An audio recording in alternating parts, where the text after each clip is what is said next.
इसी तरह का एक और वृत्त है, इसको हमने यहां एडजस्ट कर दिया। ये जो भाग है ना,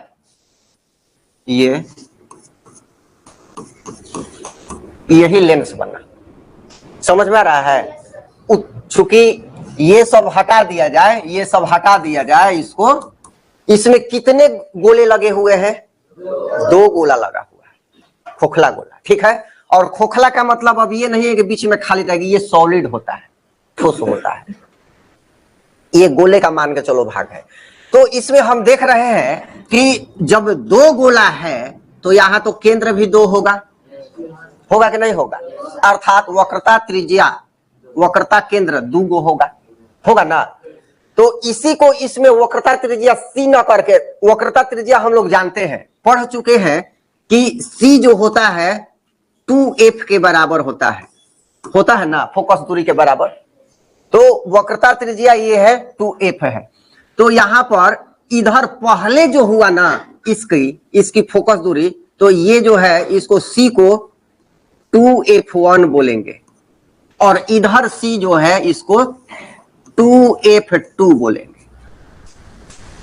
और इसके यहां से जो ये है यहां, तो ये द्वारक भी हो जाएगा, ये m और ये n, ये भाग नहीं रहेगा, अब केवल यही भाग रहेगा, केवल ये भाग रहेगा।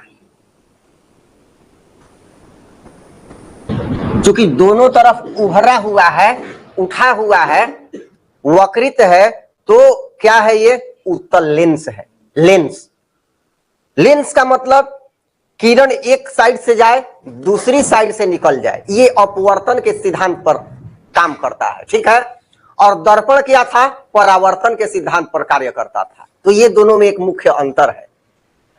तो इसमें यहां से एक तरफ से जाएगी, दूसरी तरफ निकल जाएगी। जिधर से प्रकाश इंटर करेगी, किरण इंटर करेगी, उधर का जो होता है उसको 2f1 और f1 के रूप में जानेंगे, और जिधर किरण पास करेगी उधर f2 और 2f2 के रूप में जानेंगे। ये क्लियर हो रहा है? जैसे यहां देखो, ये हो गया, तो यहां जो है क्या होगा? ये f2, और ये क्या हो गया? 2f2 हो गया। बात वही है, यहां वो है। तो ये यहां से लेकर यहां तक और यहां से लेकर यहां तक ये दुगुना होता है, इसलिए 2f1 दुगुना और ये 2f2, बाकी कोई अंतर नहीं। इसीलिए ये हो गया, क्योंकि इधर के लिए जो वक्रित है उसका वक्रता केंद्र यहां हुआ, और इधर के लिए जो वक्रित है इसका वक्रता केंद्र यहां हुआ। तो 2 गो सेंटर पड़ा ना इसका, तो इसीलिए इसका 2 गो फोकस होता है। अनंत से आती हुई प्रकाश की किरण जब इससे पार करती है तो ये इसके फोकस से होकर गुजरती है।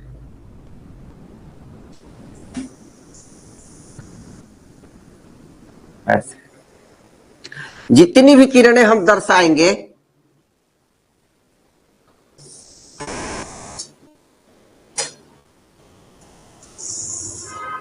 ये सभी फोकस से होकर जाएगी, मतलब f2 से।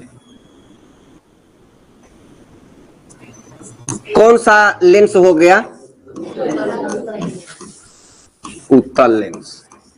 ये O जो है ना, इसको प्रकाशिक केंद्र कहा जाता है।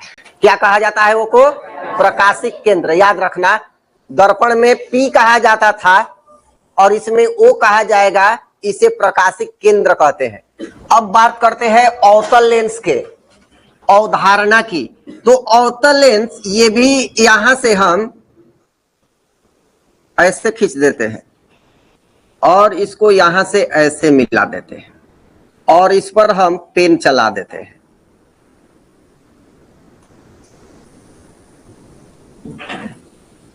तो ये जो डिजाइन मिला, सॉलिड डिजाइन, ठोस, ये कौन सा दर्पण हुआ?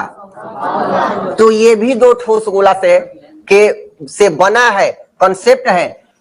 इसकी जो सतह है ना, ये वक्रित अंदर की ओर धंसा हुआ, ये है वक्रित अंदर से धंसा हुआ, तो ये भी एक गोले का ही भाग है, गोले का ही भाग है। तो जब गोले का भाग है तो इसकी वक्रता त्रिज्या इधर, केंद्र इधर होगा, इसका इधर होगा, तो इसमें भी वही करेंगे। ये है 2f2 और ये है 2f1। अब यहां पर इसकी अवधारणा यहां समझते हैं अवतल लेंस की। तो ये हो गया हमारा अवतल लेंस। इसके दोनों सतह अंदर की ओर वक्रित होते हैं, धसे हुए होते हैं। ये हो गया यहां m, ये हो गया n। देखो इसमें क्या था, अगर दोनों के अंतर को समझे तो इसका जो द्वारक का अंतिम शीर्ष है, ऊपर अंतिम है, ये क्या है, एकदम पतला है, नुकीला है, दिख रहा है ना, पतला है। इसका अंतिम सिरा एकदम पतला होता है, बीच में क्या होता है, उठा हुआ मोटा होता है। ये उत्तल लेंस का में होता है कि बीच में उसका जो भाग है उठा हुआ होगा, मोटा होगा, और किनारों पर चूंकि ये गोल होगा ना, ये ऐसे देखने में लग रहा है, ऐसे फैलाओगे तो ये ऐसे दिखेगा। तो किनारों पर क्या होगा, पतला, और बीच में क्या होगा, जैसे किसी किसी को देखा होगा तुमने, चश्मा का लेंस गोल होता है तो बीच में वो मोटा होता है और किनारे पर क्या होता है, पतला। लेकिन इसके विपरीत इसमें क्या होगा, ये बीच में पतला होगा और किनारों पर क्या होगा, मोटा होगा। तो ये है अवतल लेंस। अवतल लेंस है तो इसके लिए ये है मुख्य फोकस। अब यहां इसमें भी प्रकाश की किरण जाएगी,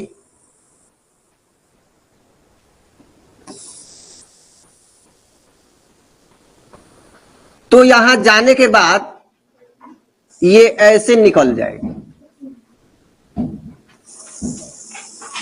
इधर निकल जाए।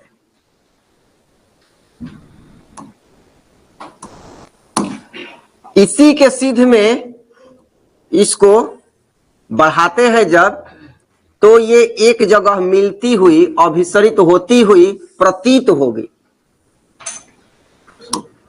ये जा रही है किरण, ऐसे निकल गई ऐसे। अब बताओ क्या ये किरण कहीं एक जगह मिलने वाली है? नहीं है। तो इसको पीछे की ओर बढ़ाएंगे, जहां मिलती हुई प्रतीत होगी, यह इसका मुख्य फोकस होगा F1।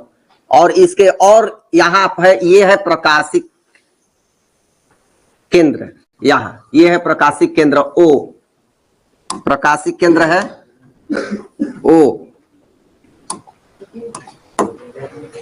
यहां पर ये इसके बराबर की दूरी और बढ़ाएंगे तो ये 2F1 और इधर F2 और 2F2।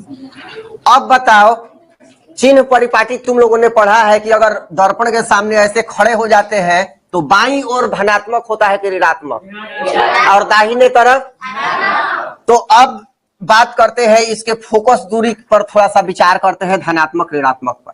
ये बताओ ये कहां मिल रही है, दाहिनी तरफ की बाईं तरफ?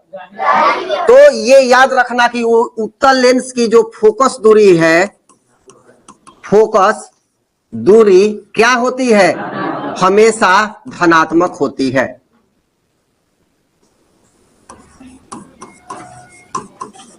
धनात्मक होती है, समझ में आ रहा है ना।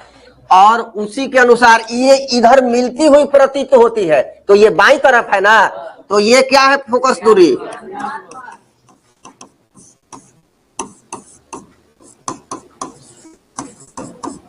ऋणात्मक।